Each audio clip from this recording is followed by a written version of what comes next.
Hello, everyone. I just wanted to give a quick little tour of a photo culling app that I've been working on.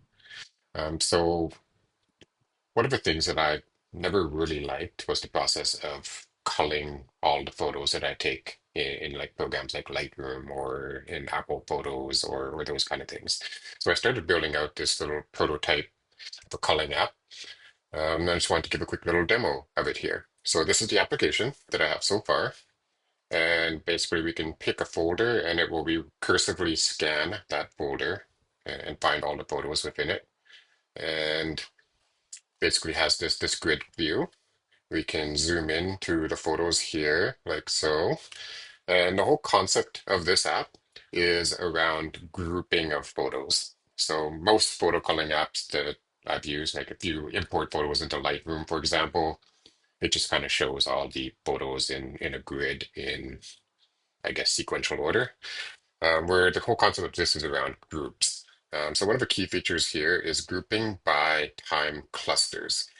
So often when I'm out shooting photos, I tend to take a few photos in short succession. And when it comes back to culling it, I probably only want to pick maybe the best one out of that group. So what we can do here is we can change the group here. So what this means is this is all photos that were taken within 5 minutes of each other are going to be grouped together.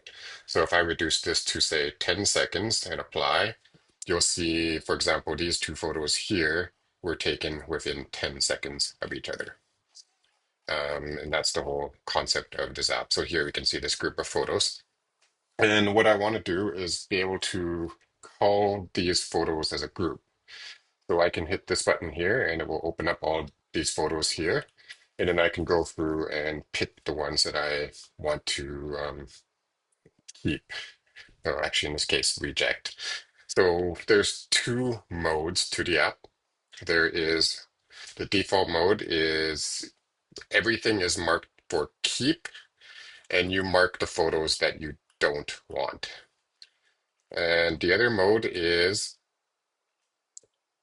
the opposite, where all the photos are considered rejects, and you go through and you pick the ones that you want to keep.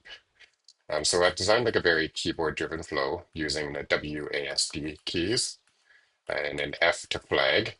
And there's basically only one flag, and there's basically you're either going to mark a photo as for keeping or mark it as rejecting.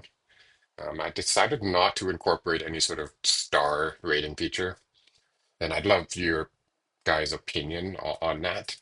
I know some people like to kind of bring in their photos and then pick like the 5 star and the 3 star and the 1 star, etc., and then just kind of drill down further. That's a flow that's never really worked for me, but I'm not specifically opposed to it. But I wanted to keep this really simple, where it's just a concept of basically keeping or rejecting and picking your mode, what kind of perspective. So right now, if I change this to mark rejects, you'll notice on the right-hand side here, there's 1,300 photos here. They're all considered as keepers. And let's say I don't want to keep these, then you'll see the number reduces here as I select. And the opposite, if I switch it to this mode, I've only selected these 5 for keeping and the rest are rejects. So the concept of this program is, again, you do your culling, and then once you've done your culling, you export the photos to a destination. So right now, there is only two supported destinations. There's Apple Photos, where you can create a new album or you can create a new or an existing album. And then there's the folder-based export, where you can export things to a folder using like a naming pattern for how you want to name. So you could group them by date or by camera name or maybe by project name, etc. Or you can generate your own URL using, or not URL, but folder path using these tags or tokens, I guess is the term here. And you can export to multiple locations at the same time. So I kind of envision adding more and more exports, for example, maybe to Google Photos or to, I don't know, maybe image or maybe to an S3 bucket on Amazon or whatever. I could see many different export options and be able to pick them simultaneously. So coming back to the grouping concept, so one of the things that I have is the ability to create custom groups. So let's say I wanted to take these photos and I want to make a new group out of just those photos.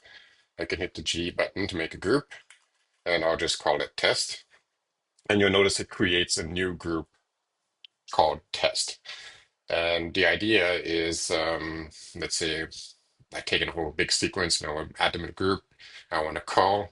And eventually I envision mapping a group to either a folder destination or perhaps an album in Apple Photos or anything like that. So that would be kind of a nice, easy way to create albums as you go if you're culling or destinations by making custom groups like this. The other core feature of this app is the concept of picking whether you want to keep JPEGs or RAWs or both. So I'm a Fuji shooter and I tend to shoot RAW plus JPEG. And most of the time, I actually just end up keeping the JPEG. And I really only keep the RAWs for um, certain kind of photos that I know I want to edit more. But to just kind of show that here, you'll notice in the labels here, if it shows JPEG plus RAW, which is the Fuji RAW format, that means that both of these files are going to be kept. But I can hit C to toggle. And if you just see this, that means only the JPEG will be kept and the RAW will be thrown away. And in this case, only the RAW will be kept and the JPEG will be thrown away. In this case, it will keep both. Um, so me, I don't like to use a lot of my storage space unless have some sort of intention with it. And as you know, JPEGs are a lot smaller than RAWs.